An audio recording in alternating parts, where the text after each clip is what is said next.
Vamos até a ESPM Rio de Janeiro conversar com a professora Isabela Pimentel.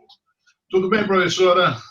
Tudo bem, tudo ótimo. E com você, José? Muito bem, prazer em recebê-la aqui na Rádio Sonho.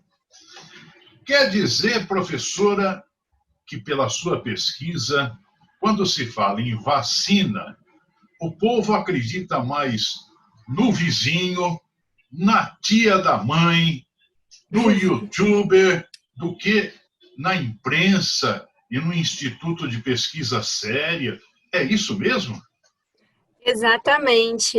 Tem até dados bem interessantes que mostram, dados da pesquisa Global Digital Report, que mostram que 95% dos usuários, né, brasileiros que têm acesso à internet, 133 milhões de pessoas estão acessando o YouTube. Só que o que era para ser uma ideia de entretenimento, né, vou lá no YouTube ver o meu vídeo, acaba que está sendo um canal, como tem muitos vídeos produzidos por anônimos, sem informação, com embasamento científico, esse tipo de vídeo anti-vacina tem viralizado, né? Então, na minha pesquisa, eu pude comprovar isso, exibindo 3 vídeos e pedindo para as pessoas opinarem, né, em que canal elas atribuíam mais confiança, mais credibilidade, né? E boa parte do grupo, foi uma pesquisa qualitativa, acreditou muito mais no depoimento de um anônimo, sem embasamento científico, do que nos próprios órgãos oficiais.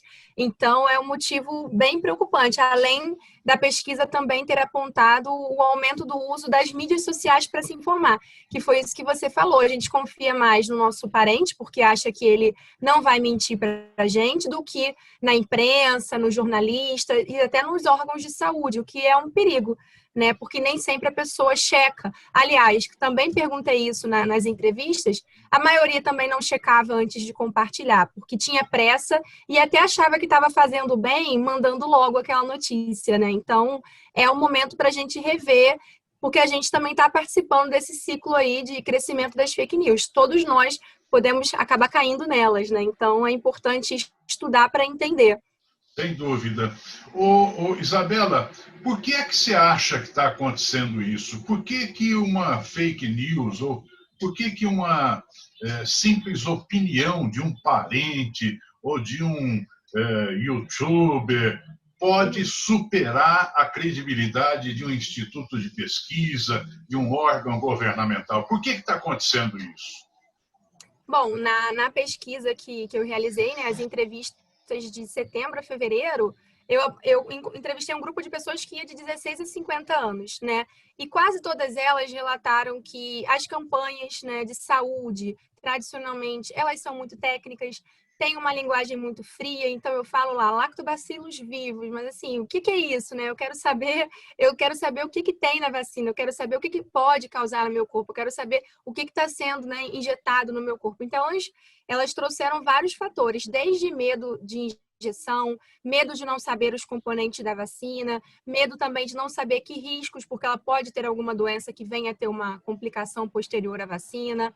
Os termos técnicos, elas também falaram muito sobre isso, eu não consigo entender, é muito frio, é muito distante, é muito técnico, né? Não é transparente, ao passo que essa comunicação do vizinho, do youtuber que fala em primeira pessoa, que é informal, né, que usa recursos retóricos, acaba aproximando muito mais. Então, quando eu exibi os vídeos, né, e as pessoas relataram confiar mais no depoimento de uma jovem, até que fez um vídeo falando de um problema com a vacina, as pessoas falavam assim, eu me coloquei no lugar dela, nossa, deu para sentir pena, sinto empatia por ela, não acredito que ninguém vai mentir diante de uma situação dessa, ela não mentiria não. Então, assim, as pessoas compararam um com o outro, não, esse aí é frio, não, isso aqui não está dialogando comigo, agora o da moça tocou meu coração, senti empatia. Então, essa proximidade que a linguagem dos vídeos do YouTube tem, também pode estar. Claro que existem diversos fatores, essa pesquisa foi com um grupo pequeno,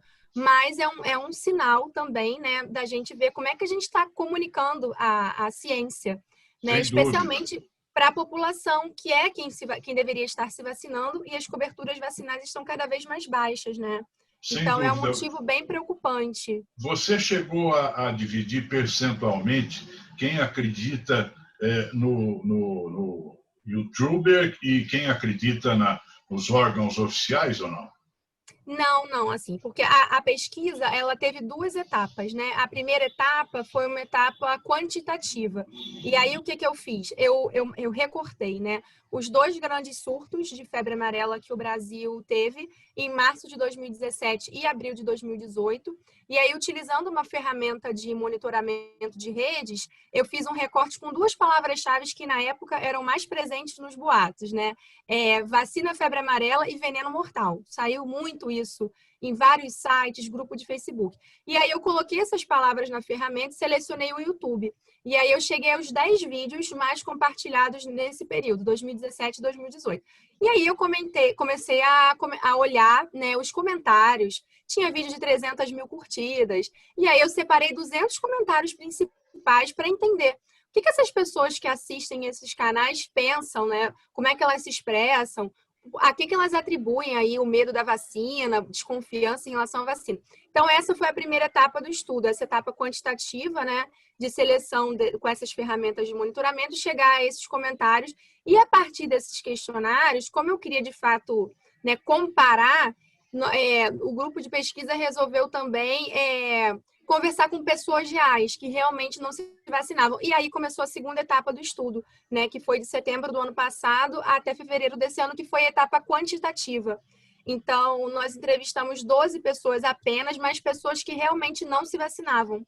E parece que 12 é pouco, mas assim, quando você falava durante a pesquisa que era para um estudo, não, muita gente desistia. Eu não quero falar que eu não vacino meu filho, ou eu não quero falar que eu não me vacino. Então, por ser uma pesquisa qualitativa, né, a ideia era realmente entender as motivações. Não é possível, a partir dessa pesquisa qualitativa, fazer uma generalização, né, ou criar aí uma amostra, uma estatística, porque foi um método qualitativo.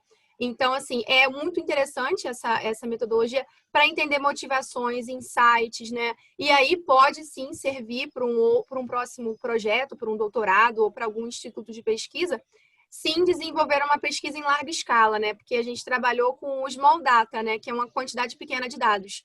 Então, não foi possível essa divisão. E também pode servir, principalmente, para os órgãos governamentais mudarem a política de comunicação com a população, né, Isabela? Exatamente.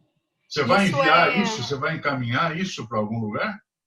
Eu ainda, nesse momento, eu tô tentando divulgar, né? Tenho conversado com alguns jornalistas também e também já marquei algumas reuniões com alguns representantes da Fundação Oswaldo Cruz, né? Que é aqui no Rio de Janeiro, onde são feitas as vacinas, para tentar também conversar com os pesquisadores, levar isso para algum evento e também reunir, né, algum representante, seja da comunicação, dos órgãos oficiais, porque no final do trabalho, da pesquisa, né, eu crio ali como se fosse um checklist, né, de como tornar essas campanhas mais interativas, mais atraentes. Por exemplo, talvez trazendo um youtuber, se o boato está circulando no YouTube, por que não trazer um youtuber ou uma mãe que é youtuber para dialogar com uma mãe? Porque também nessas entrevistas o que eu percebi, né, é que a gente ainda está fazendo uma comunicação muito na lógica da comunicação de massa. E cada vez mais, se a gente quer falar com a mãe, a gente tem que também trazer uma mãe, uma pessoa real. Então, essa pesquisa mostra muito que não adianta um spot radiofônico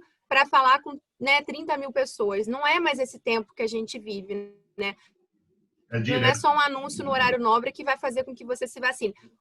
O pessoal quer uma comunicação direta, quer uma comunicação, né, one-to-one, aquela coisa de você tá aqui falando comigo, eu tô aqui falando com você. Então, mesmo que seja um em massa, que seja um em massa que dialogue com um grupo, né? É mãe, é adolescente. Isso foi um pouco do que o Ministério fez na época da campanha do HPV, né, que as mães, né, alguns do rap. Então, isso já foi também, nessa época da vacinação da HPV, uma forma diferente de fazer comunicação. É uma forma mais trabalhosa, porque não é de massa, é para segmentos, mas ela vai ser cada vez mais necessária, né? Porque cada vez a gente tem que direcionar melhor as mensagens.